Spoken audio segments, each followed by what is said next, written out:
you all get ready for this new world order. Shit is about to change, motherfucker. So, the occult symbol of the all-seeing eye, which is a symbol that represents Lucifer's desires to counterfeit or to be like the Most High, is commonly employed to symbolize the Luciferian plot to establish a new world order, over which Lucifer will be directly or indirectly acknowledged as the great king of the earth. However, this is Satan's ultimate goal.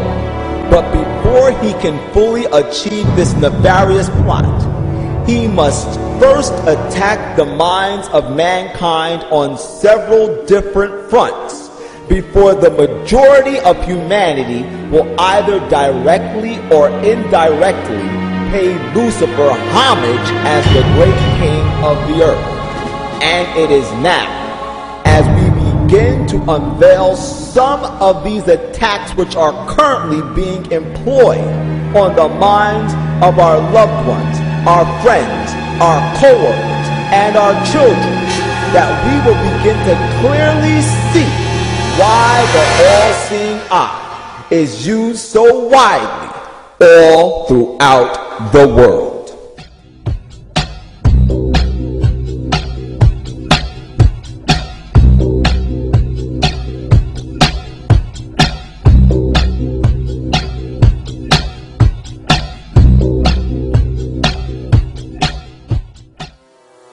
By owning the vast majority of what we hear and see on a daily basis, we have been manipulated on a mass scale as to regards to what we believe and desire, both socially and politically. Edward Bernays, the nephew of world-famous psychoanalyst Sigmund Freud, would study group dynamics and become the father of public relations. He authored the book Propaganda in 1928. In it, he described how to intelligently and consciously manipulate the habits and opinions of the masses within a democratic society. He went on to state that those who harness this unseen mechanism of society constitute an invisible government and are the true ruling power. It is they who pull the wires which control the public mind, who harness old social forces and contrive new ways to bind and guide the world. The average American is distracted, mindless, worried about minuscule things, celebrities, as if it was their own family members. And this is by design, because the powers that be, who own the media, know how our brains work. They know scientifically how the human mind functions. They know about sociology, and they are using the media, and have used the media for decades now, to entertain people with issues that don't really matter. When you have the big news networks covering celebrity issues as if it's the most important thing, it becomes the most important thing. And this is not by accident. This is to keep us out of the way. Because if you're worried about the latest celebrity death, or the latest celebrity couple, or the celebrity breakup, or your sports team having a shot at the Super Bowl or the World Series, there's so much information about those issues that can be discussed that will mesmerize people, and they won't know or care about the real issues that are out there. Well, I think this is just one more piece of evidence of the degree to which the media, supposedly the watchdogs, has become the gatekeeper of the system. Bernays successfully identified the invisible empire which controlled the minds of men. So as the populace is mesmerized and hypnotized by powerful behind-the-scenes forces, as they are distracted by the latest celebrity scandal, the newest cell phone, and their favorite sports team, this network disguises itself, remaining in the shadows. We know the air is unfit to breathe and our food is unfit to eat. We sit watching our TVs while some local newscaster tells us that today we had 15 homicides and 63 violent crimes, as if that's the way it's supposed to be. We know things are bad, worse than bad. They're crazy. It's like everything everywhere is going crazy, so we don't go out anymore. We sit in the house, and slowly the world we're living in is getting smaller, and all we say is, please, at least leave us alone in our living rooms. Let me have my toaster and my TV and my steel-belted radios, and I won't say anything. Just leave us alone. Well, I'm not going to leave you alone. I want you to get mad. All I know is that first, you've got to get mad. You've got to say, I'm a human being. God damn it. My life has value. I want you to get up now. I want all of you to get up out of your chairs. I want you to get up right now and go to the window, open it, and stick your head out and yell, I'm as mad as hell, and I'm not going to take this anymore. We're in a lot of trouble. Because you people and 62 million other Americans are listening to me right now. Because less than 3% of you people read books. Because less than 15% of you read newspapers. Because the only truth you know is what you get over this tube. Right now, there is an entire generation that never knew anything that didn't come out of this tube. This tube is the gospel, the ultimate revelation. This tube can make or break presidents, popes, prime ministers. This tube is the most awesome goddamn force in the whole godless world. And woe is us if it ever falls into the hands of the wrong people. And when the 12th largest company in the world controls the most awesome goddamn propaganda force in the whole godless world, who knows what shit will be peddled for truth on this network. So you listen to me. Listen to me. Television is not the truth. Television is a goddamn amusement park. Television is a circus, a carnival, a traveling troupe of acrobats, storytellers, dancers, singers, jugglers, sideshow freaks, lion tamers, and football players. We're in the boredom-killing business. So if you want the truth, go to God. Go to your gurus.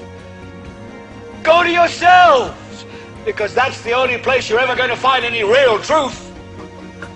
But man, you're never going to get any truth from us. We'll tell you anything you want to hear. We lie like hell. We'll tell you that Kojak always gets the killer and that nobody ever gets cancer in Archie Bunker's house. And no matter how much trouble the hero is in, don't worry, just look at your watch. At the end of the hour, he's going to win. We'll tell you any shit you want to hear. We deal in illusions, man. None of it is true. But you people sit there day after day, night after night, all ages, colors, creeds. We're all you know. You're beginning to believe the illusions we're spinning here. You're beginning to think that the tube is reality and that your own lives are unreal. You do whatever the tube tells you. You dress like the tube. You eat like the tube. You raise your children like the tube. You even think like the tube. This is mass madness, you maniacs.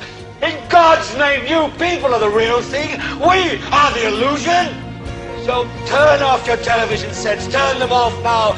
Turn them off right now. Turn them off and leave them off. Turn them off right in the middle of the sentence I'm speaking to you now. Turn them off. Our Prophet, Allah's blessings be upon him, has described the world of the Antichrist as one in which appearance and reality are completely opposite to each other. And he said, beware of the last age, because there will be great liars, people telling monstrous lies, so that appearance and reality are opposite to each other. Things are not what they appear to be. And he had a prayer, a lovely prayer. He said, "O Allah, show me things as they are," in parentheses, that I might not be deceived by what they appear to be. And hence, it is not the external form of the words, but the internal reality. And we need, therefore, an epistemology to deal with an age of awesome deception. The Quran speaks with almost the same words as the Bible. The Quran says that there are people who have eyes and yet they do not see. They have ears and yet they do not hear. They have hearts and yet they do not understand. And such people are just like cattle. Even with a PhD from MIT, yes, they're just like cattle. Rather, they're more misguided than cattle. When it speaks of a people who have eyes and yet they cannot see, it says, it's not these eyes we're talking about. It's this eye, the internal eye. The left eye symbolizes external sight and therefore knowledge externally acquired. The blind right eye symbolizes internal blindness and therefore an incapacity to receive knowledge internally. And knowledge externally acquired is absolutely important. A keen observation and an effort to understand with the external eye events unfolding in politics and economics is absolutely important. But there is also the necessity for internal, intuitive, spiritual insight to go beyond the external word to reach its internal substance. That you cannot understand the world today unless and until you recognize that appearance and reality on all things connected with the Antichrist are opposite to each other. And unless and until you see with the internal eye in addition to the external sight, you will be deceived and misguided. You will not be able to understand and interpret the world today. Let me tell you why you're here. You're here because you know something. What you know you can't explain, but you feel it. You felt it your entire life, that there's something wrong with the world. You don't know what it is, but it's there, like a splinter in your mind, driving you mad. It is this feeling that has brought you to me. Do you know what I'm talking about? The Matrix. Do you want to know what it is? The Matrix is everywhere. It is all around us. Even now, in this very room. You can see it when you look out your window or when you turn on your television. You can feel it when you go to work, when you go to church, when you pay your taxes. It is the world that has been pulled over your eyes to blind you from the truth. What truth? That you are a slave, Neo. Like everyone else, you were born into bondage, born into a prison that you cannot smell or taste or touch. A prison for your mind.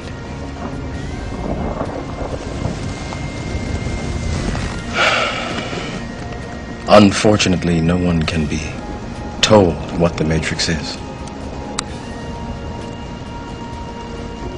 You have to see it for yourself.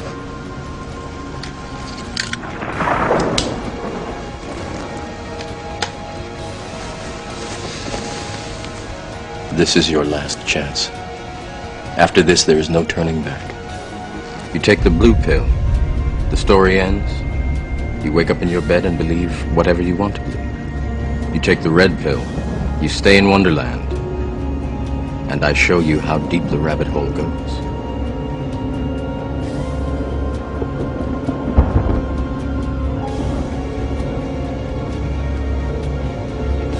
Remember, all I'm offering is the truth, nothing more.